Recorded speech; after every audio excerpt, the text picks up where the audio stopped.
Assalamualaikum warahmatullahi wabarakatuh.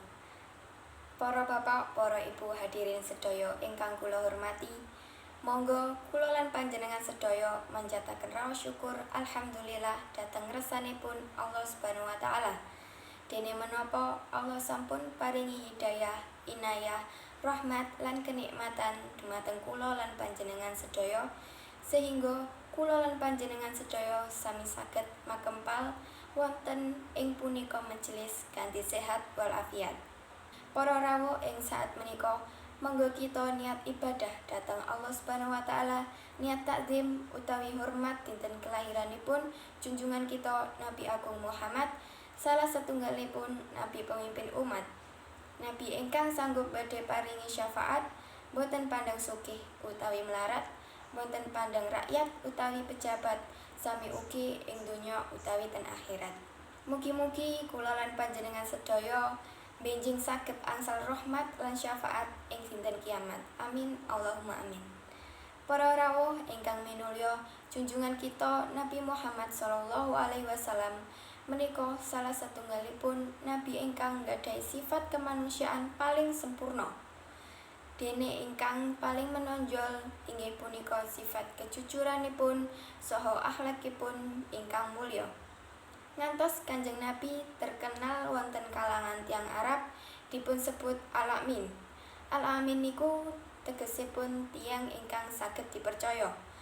Allah piyambak ngakoni mulyanipun akhlakipun Kanjeng Nabi dipun sebut wonten Al-Qur'an surat Al-Qalam ayat 1 ingkang artosipun lan sak temene sira iku bener-bener netepi pekerti kanggo agung.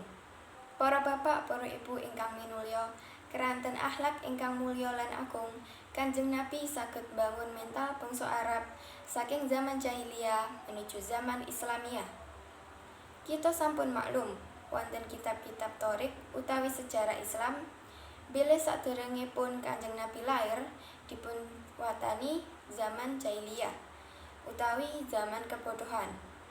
Bangsa Arab wonten zaman iku dereng mengenal sinten pangeran ingkang berhak disembah. Tiang-tiang kathah ingkang nyembah kayu, watu, nyembah brahala, omben-ombenan arak, main judi, kertu, remi lan sak piturutipun. Menika sampun terbiasa, keranten dereng mengenal kebenaran lan kesesatan, dereng mengenal halal lan haram.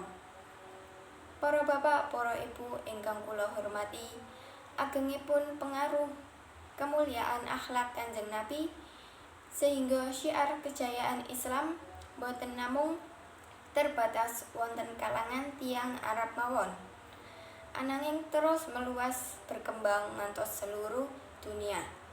Allah dawuh wonten Al-Qur'an surat Al-Anbiya ayat 107 ingkang artosipun lan ingsun ora ngutus sira Muhammad kejaba awe rahmat maringi wong saalam donya. Para rawuh ingkang minulya, dados kautusipun Kanjeng Nabi menika merata dhateng sedaya tiyang saalam donya. Mugi-mugi kita benjing saged angsal syafaatipun benjing dinten kiamat. Amin Allahumma amin.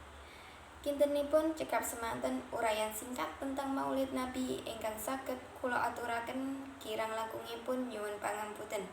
Wassalamualaikum warahmatullahi wabarakatuh.